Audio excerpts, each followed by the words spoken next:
Lendas da nossa terra, voz Iba Mendes. A lenda de Tamandaré, de José de Alencar. As águas caíram e começaram a cobrir toda a terra. Os homens subiram ao alto dos montes. Um só ficou na várzea com sua esposa. Era Tamandaré, forte entre os fortes, sabia mais que todos. O Senhor falava-lhe de noite, e de dia ele ensinava aos filhos da tribo o que aprendia do céu. Quando todos subiam aos montes, ele disse: Ficai comigo, fazei como eu, e deixai que venha a água. Os outros não o escutaram, e foram para o alto, e deixaram-no só na várzea com sua companheira, que não o abandonou. Tamandaré tomou sua mulher nos braços e subiu com ela ao olho da palmeira. Aí esperou que a água viesse e passasse. A palmeira dava frutos que os alimentavam. A água veio, subiu e cresceu. O sol mergulhou e surgiu 1, 2 e 3 vezes. A terra desapareceu, a árvore desapareceu, a montanha desapareceu. A água tocou o céu e o Senhor mandou então que parasse. O sol, olhando só, viu céu e água, e entre a água e o céu, a palmeira que boiava levando Tamandaré e sua companheira. A corrente cavou a terra, cavando a terra, arrancou a palmeira. Arrancando a palmeira, subiu com ela. Subiu acima do vale, acima da árvore, acima da montanha. Todos morreram. A água tocou o céu 3 sóis com 3 noites. Depois baixou, baixou até que descobriu a terra. Quando veio o dia, Tamandaré viu que a palmeira estava plantada no meio da várzea e ouviu a avezinha do céu, o guanumbi, que batia as asas. Desceu com a companheira e povoou a terra. A lenda do Anhanguera, Bartolomeu Bueno da Silva. No último quartel do século XVII, desenvolveu-se extraordinariamente a peregrinação às minas de ouro que machetavam o solo brasileiro. Goiás atraiu o maior número de exploradores dessas riquezas, os quais viajavam em grupos capitaneados por um chefe, o Bandeira, donde lhes veio o nome de bandeirantes. O sertanejo Manuel Correia dirigira em 1647 uma dessas expedições e trouxera para São Paulo algum ouro que estimulou outros homens a seguirem-lhe o passo. Bartolomeu Bueno da Silva, em 1682, resolveu-se também a organizar uma bandeira e avançou para o interior do país, seguindo mais ou menos a direção daquele. Transpôs serras, atravessou rios e chegou por fim às proximidades de Vila Boa, atual cidade de Goiás. Aí encontrou Bartolomeu Bueno muitos índios enfeitados com rudes adereços do precioso metal que ele procurava e tratou de obter dos selvícolas notícias dos pontos em que isso se extraía. Não se dispuseram os goiáses a satisfazer os desejos de Bueno, e ele, que podia esmagá-los em combate com a sua gente, preferiu lançar mão de um recurso pacífico para arrancar-lhes o segredo. Mandou vir um prato em que derramou aguardente, chegando-lhe fogo em seguida. É claro que os índios, desconhecedores do álcool, ficaram estupefatos ao ver a propagação da chama e, aproveitando-se da emoção, Bartolomeu Bueno exclamou: Eu farei assim arder em labaredas todos os vossos rios, se não me mostrardes onde existe e se acha o vosso ouro. Os pobres selvícolas, ignorando a natureza do líquido inflamado por Bueno, supuseram realizável a ameaça desse homem extraordinário e, julgando-o logo um feiticeiro poderoso, entraram a bradar: Anhanguera! Anhanguera! Com estes vocábulos, eles o reconheciam e aclamavam como um gênio do mal. E antes que Anhanguera incendiasse os rios, correram os senhores da terra a mostrar-lhes onde se encontrava o ouro. Infelizmente, Bueno da Silva manchou esta pacífica vitória e correspondeu mal à inspiração do seu romanesco ardil. Efetuada a colheita de ouro e, quando se preparava para regressar a São Paulo, caiu de súbito e impetuoso sobre os Goiáses e fez numerosos prisioneiros destinados à escravidão. Mas o nome de Anhanguera, como título de herói, ficou gravado na história do Brasil. História de uma cruz, de Ana Camargo Mota. O viajante que da cidade de Pirassununga segui para a de Casa Branca por terra, logo 1 quilômetro além da famosa cachoeira e à borda de uma belíssima campina, encontrará uma cruzinha de madeira erguida do lado esquerdo da estrada. Logo que o viajante se depara com o sinal da redenção, tão comum nas estradas desta província, apodera-se do seu espírito o terror e uma lembrança sinistra de, naquela localidade, ter sido teatro de uma cena de sangue, um assassinato, quando muitas vezes uma cruz alçada na borda da estrada nada mais é do que efeito da superstição ou do fanatismo. Da cruzinha que existe naquela localidade conta-se uma lenda bastante interessante e digna de ser vulgarizada. Há muitos anos, quando a cachoeira de Pirassununga tornou-se famosa pelos muitos crimes que aí se deram, andavam pelas suas circunvizinhanças um pobre homem que vivia de lecionar primeiras letras. Este homem tinha por hábito ficar até tardias horas na cachoeira, voltando a pé para os sítios onde residia, sempre muito depois da meia-noite. Uma ocasião, na forma do costume, ele despediu-se de seus amigos, apesar da noite estar tenebrosa. Uma ocasião, na forma do costume, ele despediu-se de seus amigos e, apesar da noite estar tenebrosa, partiu sem atender às objeções que lhe fizeram. No dia seguinte, muito cedo, ele apresentou-se com o traje todo molhado, tiritando de frio. A sua presença causou estranheza às pessoas que o conheciam, visto que ele só aparecia à tardinha naquela localidade, e então o interrogaram sobre qual o motivo de sua vinda àquelas horas e naquele estado. O pobre homem, ainda atemorizado, contou que, chegando à localidade onde se acha alçada a cruzinha, ouviu um cântico divinal por uma voz muito agradável aos seus ouvidos. Não obstante o terror que gradualmente ia apoderando-se do seu espírito, ele tentou caminhar, não podendo, porém, prosseguir nem retroceder, pois se achava como que preso por uma força misteriosa que lhe causava doces sensações. Ao cabo de algum tempo, a voz desaparecera, e então viu junto de si uma formosa mulher vestida de branco e com os cabelos soltos sobre as espáduas, e que lhe dissera que não se temesse, pois que mal nenhum lhe resultaria. Ele, assombrado do que via, sem articular uma só palavra, tornou-se imóvel.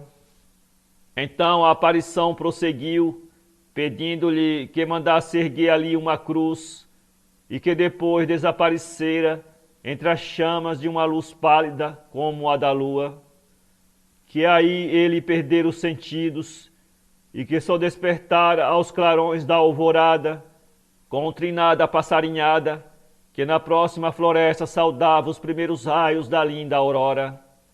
Esse homem, a expensas suas, mandou fazer a cruzinha que lá existe erguida à borda da estrada, que da cidade de Pirassununga segue para a de Casa Branca.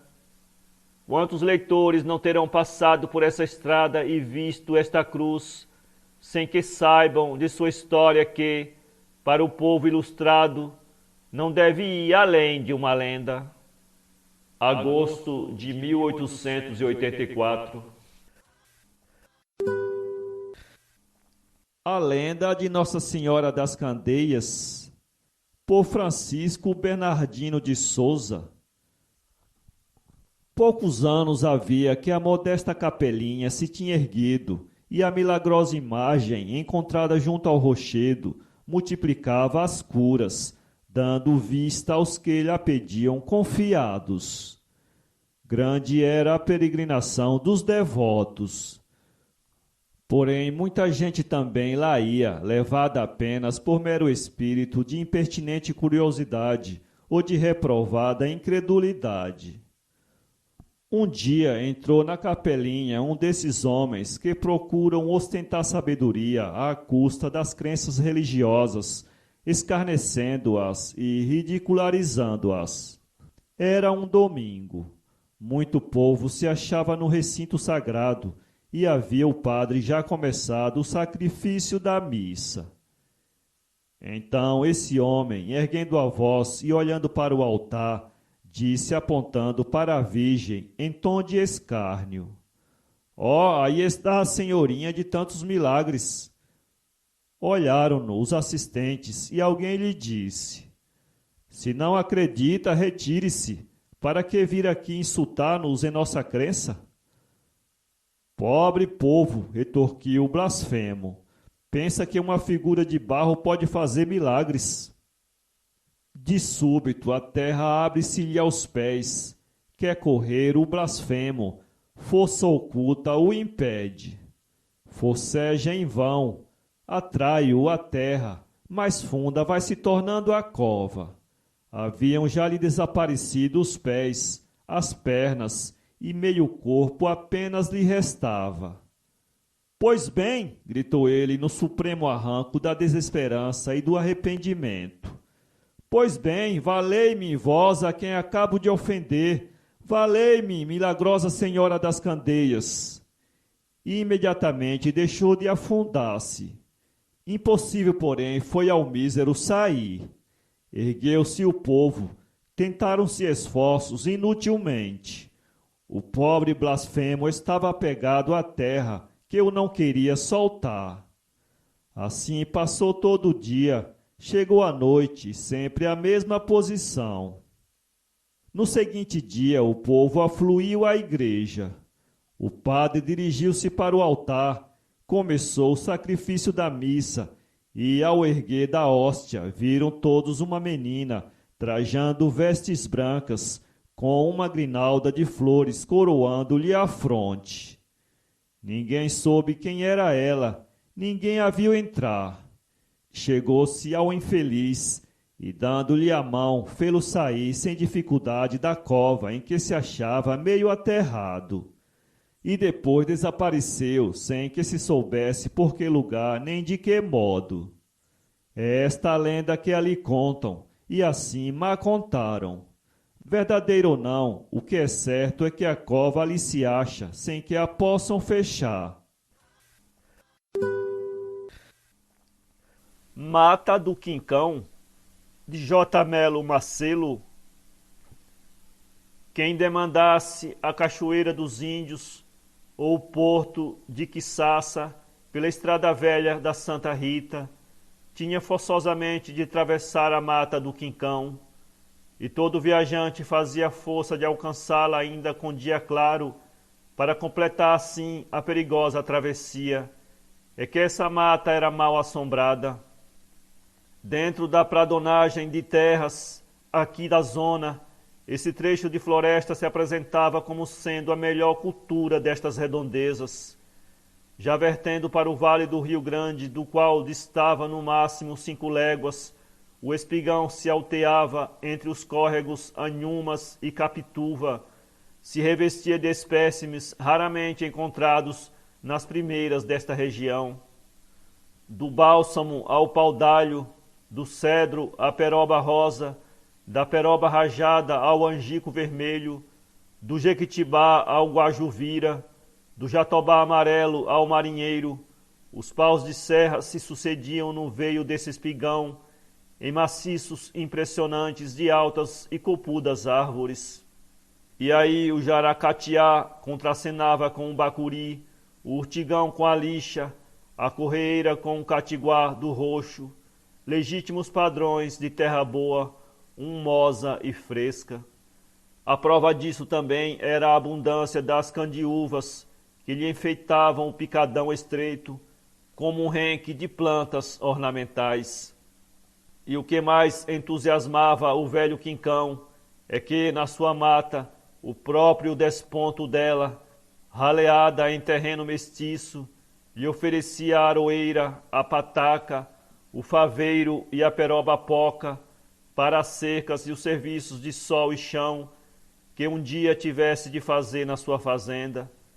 E não escasseava nessa área, na estação adequada, e para a satisfação da sua rude estesia, nem mesmo o borrão expressionista dos ipês, gargalhando alvarmente no ipê branco, para desesperar no amarelo canário e morrer de paixão no ipê violáceo.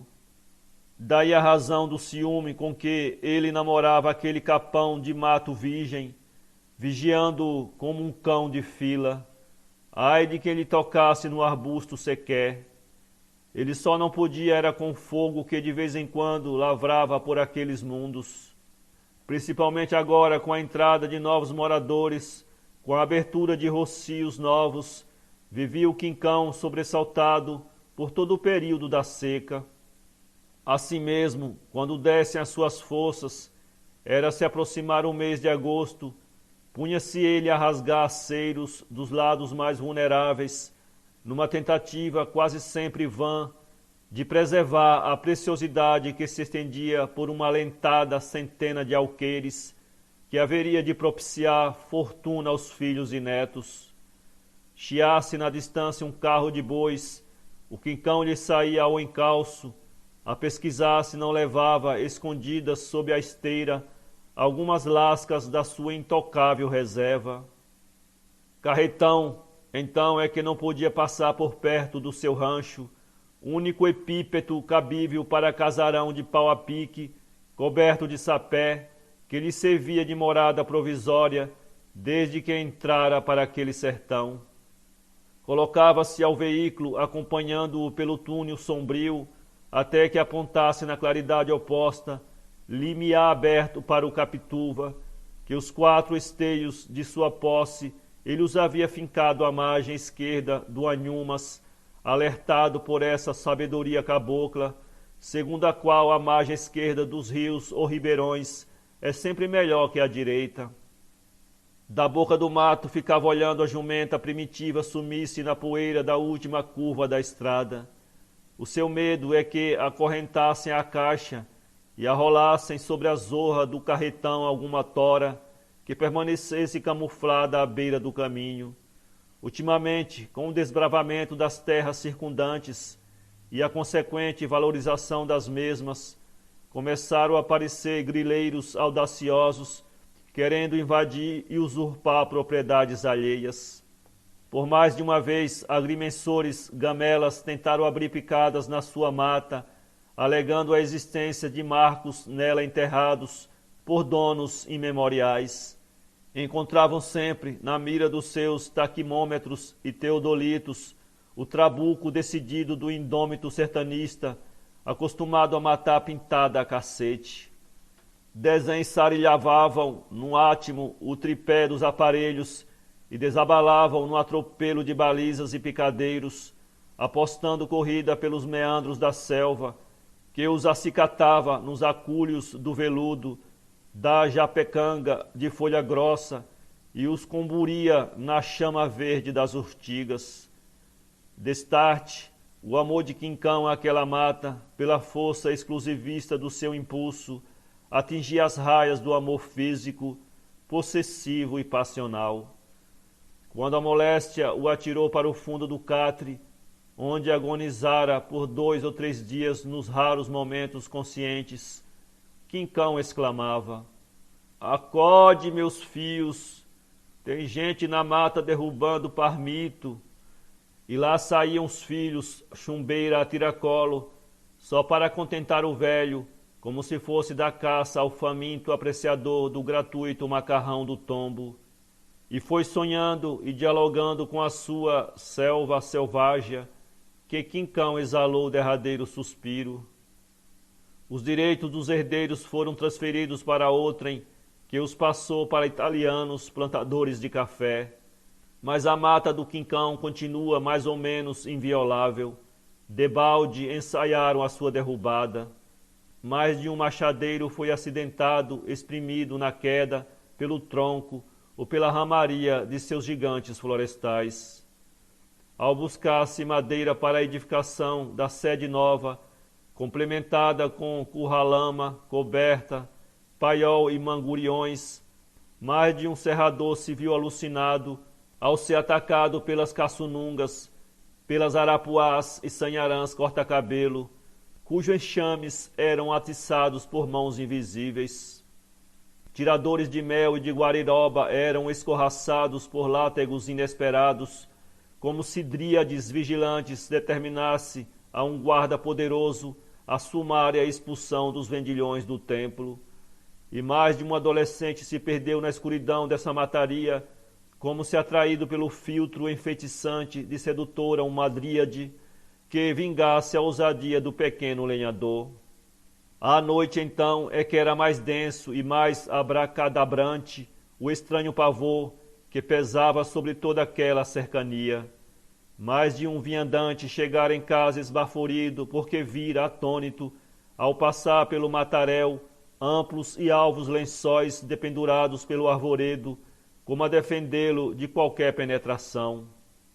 Gritos estentóricos e gemidos roucos ecoavam pela alfombra noturna, estugando a bicharia para o caminho enluarado e fazendo refulgar e empacar o burro mais valente e o cavalo mais espirituoso. A verdade nua e crua era essa.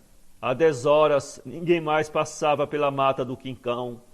A alma do seu exulto e eterno proprietário a assombrara para todo sempre.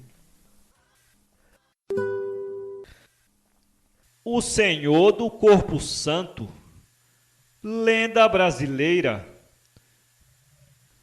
Conta a lenda que há muitos e muitos anos, durante uma forte tempestade, cheia de relâmpagos, raios e trovões, um velhinho bateu à porta do convento do Carmo, na histórica e antiga cidade de Recife, em Pernambuco.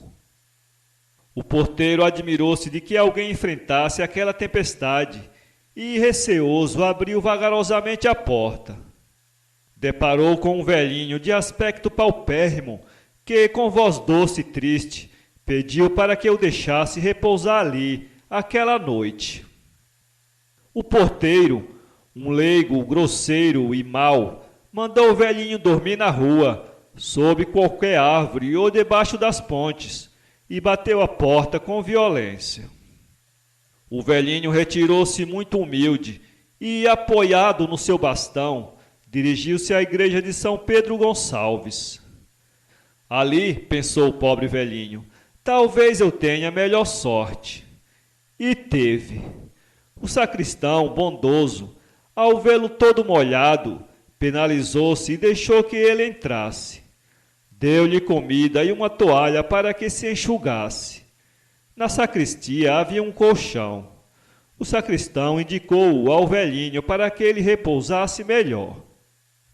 De madrugada a tempestade havia passado. O sacristão levantou-se e foi levar um pouco de comida para o velhinho, mas com espanto, em seu lugar, sobre o colchão, encontrou uma imagem do Senhor do Bom Jesus dos Passos. A imagem era linda e maravilhosa. O sacristão caiu de joelhos, orando. A notícia espalhou-se rapidamente e todos ficaram acreditando piamente que o velhinho fora o próprio Senhor do Corpo Santo. Os frades do Carmo lamentaram profundamente a falta de hospitalidade do porteiro e reclamaram a posse da imagem, pois, diziam eles, o Senhor do Corpo Santo os havia procurado em primeiro lugar. Houve protestos e o caso foi submetido à justiça. A igreja de São Pedro ganhou a questão, cedendo ao convento do Carmo, no entanto, a honra de hospedar a imagem por uma noite. Esta é a razão porque, antigamente, a imagem do Senhor do Corpo Santo saía da sua igreja para a igreja do convento do Carmo e, no dia seguinte, regressava com grande acompanhamento. Quando a igreja do Corpo Santo foi derrubada para a ampliação da cidade do Recife, a imagem foi acolhida maternalmente pela Igreja da Madre de Deus, onde se encontra até hoje, e nunca mais visitou o convento do Carmo. O Sino de Extremoz, de Eloy de Souza. A restauração de Cunhaú fez a prosperidade açucareira de vários senhores de engenho e permitiu a fundação do Solar dos Arcoverdes, de cujo Fausto as crônicas guardam referências que nos maravilham. A exploração que assim ia fazendo a riqueza de tanta gente buscou a fertilidade de outros vales para a fundação de novos engenhos. E como Extremoz, já povoado, distava um pouco do Baixo Ceará-Mirim, foi por esta parte que naturalmente se iniciou a cultura da cana, que dali, subindo o vale, veio a construir, durante largo período, a maior fortuna do Rio Grande do Norte. A decadência de Extremoz, situada à margem da lagoa desse nome, fez-se desta sorte em proveito da cultura, que na vizinhança oferecia vantagens remuneradoras incompatíveis, não restando dessa vila tão aprazível dentro de poucos anos, mais que as ruínas do seu convento e as lendas criadas pela imaginação dos habitantes, que o fanatismo fizera supersticiosos. Uma dessas lendas conta que um velho carreiro, pobre africano, remisso à aprendizagem da língua e por isso talvez taciturno no isolamento do seu mucambo, era considerado feiticeiro e, como tal, temido pelos moradores que se persignavam à sua passagem e o tinham na conta de sócio de demônio nas viagens noturnas com o seu carro. Enquanto os outros companheiros mortificavam os bois indefesos nas longas caminhadas diurnas, a piedade dele pelos pacíficos animais, que tratava numa camaradagem de irmãos, levava-o a preferir as noites refrigerantes em que o trabalho lhes era menos penoso, muito embora a fadiga da sua própria insônia, prolongada em outros labores, a que o não poupava a serenidade da escravidão. Certa vez lhe esquecem os malefícios da feitiçaria para confiarem à sua perícia o transporte do sino grande, destinado à primeira torre do convento. Foi ao sair da lua cheia que ele partiu de Natal, conduzindo o bronze anunciador das alegrias e tristezas do mundo católico. A areia da estrada, aumentando mais e mais o cansaço dos bois, cujos corpos vergavam ao esforço da tração continuada, não os detinha, todavia, na marcha que agora faziam, estugados pela sede, no faro arguto das narinas dilatadas ao vento saturado da umidade da lagoa próxima. Na mesa do carro, o aguilhão repousado sobre o ajojo, o carreiro dormia. Súbito, a boiada sedenta se detém por um instante à beira da lagoa, onde vai pouco a pouco mergulhando no duplo regalo da sede que ia se estancando e da fadiga que o banho refrigerante aplacava. De repente, a junta dianteira já não toma pé na profundidade que a surpreende e arrasta ao abismo igualmente o carro e sua carga, perdendo-se no vazio da solidão o grito do velho carreiro, despertado daquela madorra para dormir o sono eterno. Conta-se que no mesmo instante algumas pessoas ouviram no povoado adormecido, cuja sonoridade, vinda de muito alto, a imaginação popular guardou numa interessante ilusão auditiva. E todos os anos, àquela hora, se repetiram os dobres num convite de prece pela alma do velho carreiro, afogado no pecado mortal. Sarutaiá, lenda de Sorocaba. Os moradores de Sorocaba conservam ainda hoje, por tradição que se transmite de pais a filhos, a notícia desse vulto histórico, ascendente de mais de uma família importante desta província. Uma lenda popular que ainda perdura pinta-nos o Sarutaiá atravessando aquela cidade descalço, vestindo grossa camisa e calças de algodão, com um largo chapéu de junco na cabeça e puxando o seu burrinho carregado de taiá, que apregoava e vendia de porta em porta, enquanto jaziam enterradas na parede ou no quintal as suas grandes riquezas, dobras e barras de ouro. Apareceu depois o elemento maravilhoso e até bem poucos anos dizia-se que na chácara que lhe pertencera, pouco adiante do cemitério de Sorocaba, ao meio-dia em ponto, rangia a cancela e batia com força, sem que se visse pessoa alguma movendo-a. Era o Saratuyá que vinha contar os seus tesouros. O povo pintou-o, portanto, como avarento. É provável que não tivesse razão. O Saratuyá era de raça indígena. Seu nome Saru é a tradução do nome Salvador. Ainda hoje os índios usam dessa palavra, cuja significação é incontestável. Taiá é uma espécie de cará e figura aqui como uma alcunha vulgar por ser um dos gêneros de seu comércio. O verdadeiro nome era Salvador Correia, descendente muito próximo dos aborígenes, criado entre eles. Salvador, apesar de sua riqueza, não pudera talvez renunciar à vida simples e trabalhosa, e daí viria a crença de sua pretendida avareza. O que é certo é que gozou de grande influência e chegou a ser capitão-mor de Sorocaba. Vivendo por meados do século passado, apossou-se de seu espírito o entusiasmo que levava os bandeirantes a internarem-se pelas matas, e uma grande bandeira, por ele organizada e dirigida, tomou o caminho do oeste e foi até as missões paraguaias, onde atacou diversas aldeias dirigidas por jesuítas, cativando muitos índios. Se a ciência condena em absoluto o resultado de tais expedições, os fatos históricos, entretanto, explicam-o e fazem ver que nem sempre aos mamelucos cabia a culpa das contendas em que se empenhavam e dos excessos que eram consequências de tais contendas. É bem provável que esta bandeira não fosse o único feito de sua mocidade ativa. Faltam-me, entretanto, dados para afirmar qualquer coisa a tal respeito.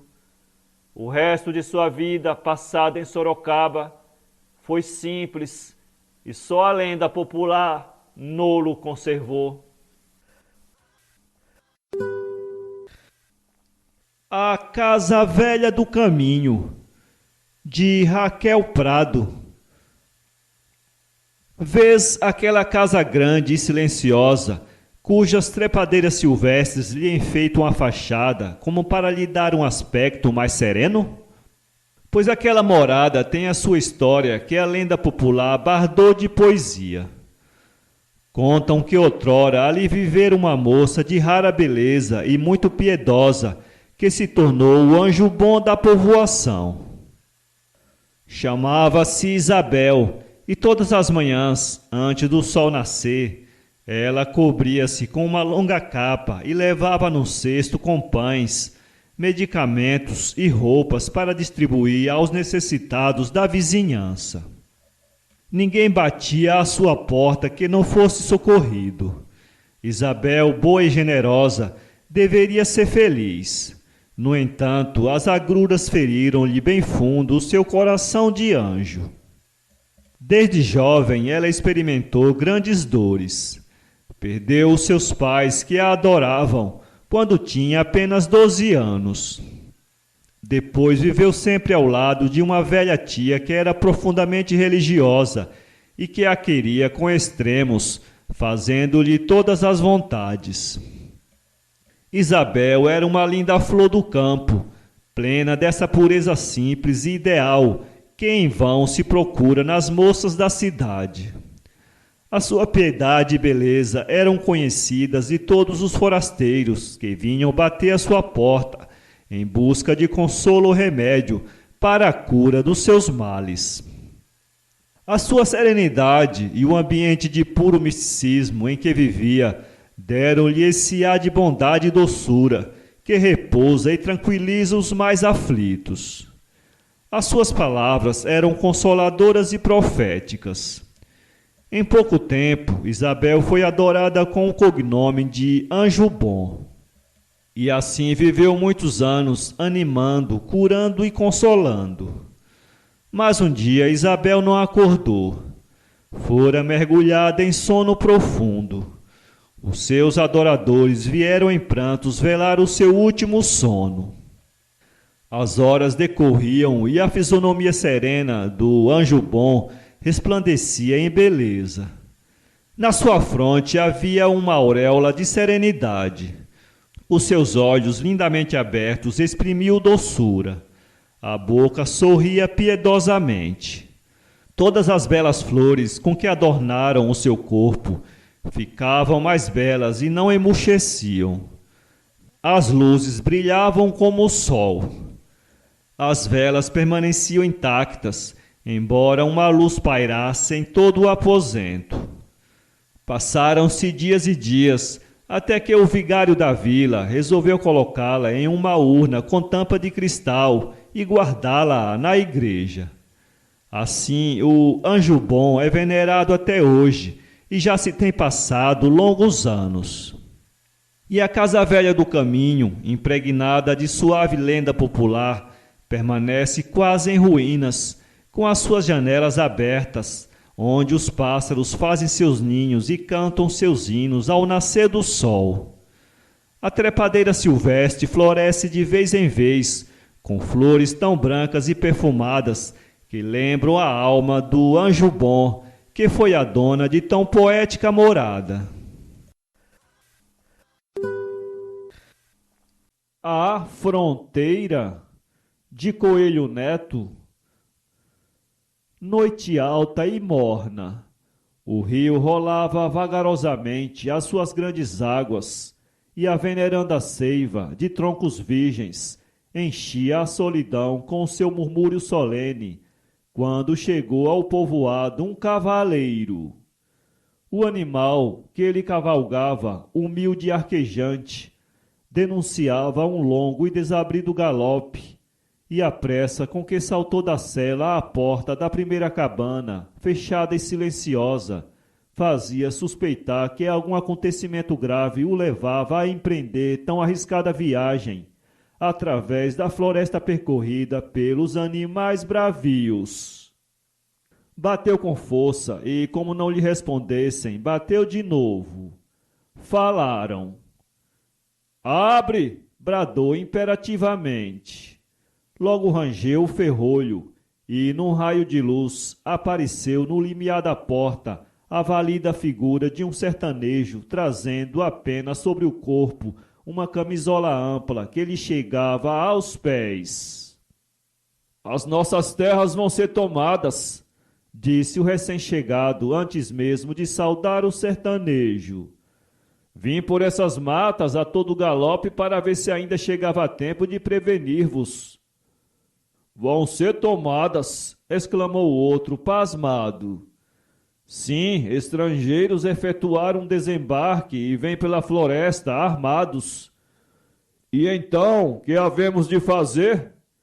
«Armemo-nos.» «Quantos são eles?» «Não sei, o número pouco importa, o necessário é que nos defendamos.» «E se eles foram muito superiores em número?»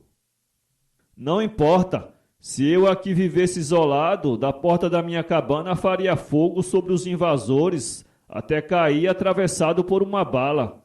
Somos ao todo 23 homens. Eles são talvez 200. Mas vamos. Arma-te e vem, acorda tua mulher e teu filho. Eu vou prevenir os mais.» O sertanejo esteve algum tempo hesitante.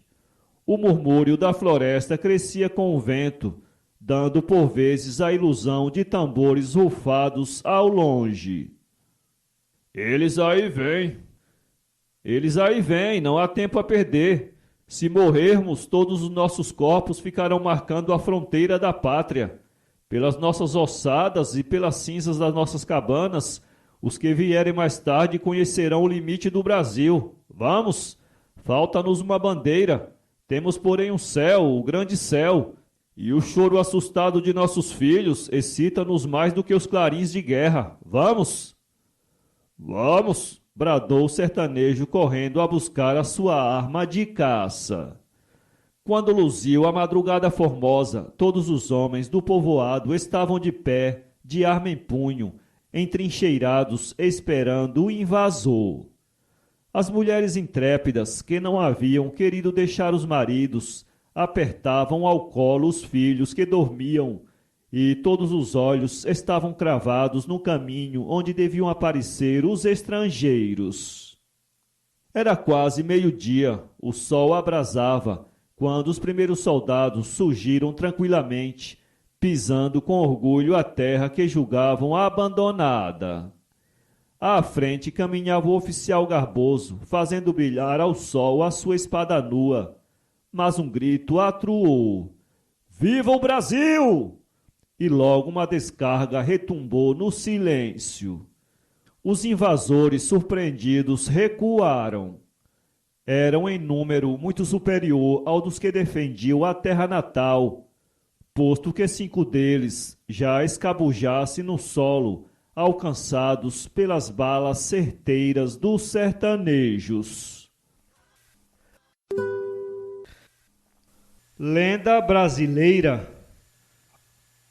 Um senhor muito rico possuía uma fazenda onde havia perdido, entre árvores gigantescas, um poço de água escura, que se afirmava não ter fundo, pois até um carro com 8 bois, incluindo o carreiro, desapareceram nas suas águas sem deixar vestígios. O homem, por precaução, mandou construir uma cerca em volta do poço, com uma pequena passagem para se apanhar água, pois ela era sempre fria e cristalina ao ser retirada. O fazendeiro possuía 2 lindas filhas. A primeira, conhecida como Iaiá, era devota de Nossa Senhora das Candeias e, certa feita, fez a promessa de que, se conseguisse determinada graça, deixaria o cabelo crescer até a altura dos joelhos. Muitos acharam graça na promessa. Iaiá conseguiu o que desejava e deixou crescer os cabelos. Certo dia estavam as 2 irmãs na margem de um poço, quando Iaiá, inclinando-se um pouco para puxar o arbusto, perdeu o equilíbrio e caiu. Afundou nas águas escuras, mas um pensamento encheu-lhe o coração de esperança. "Socorrei-me, ó Virgem!" Como por encanto, uma força misteriosa a levou novamente para fora. Os seus cabelos longos, por segundos, permaneceram boiando na superfície calma das águas, o tempo necessário para que a irmã enrolasse as mãos nas madeixas e a puxassem para a margem. Graças à promessa feita à Virgem, a jovem salvou-se, ficando para toda a vida devota de Nossa Senhora das Candeias. Para ler esse livro, acesse www.poeteiro.com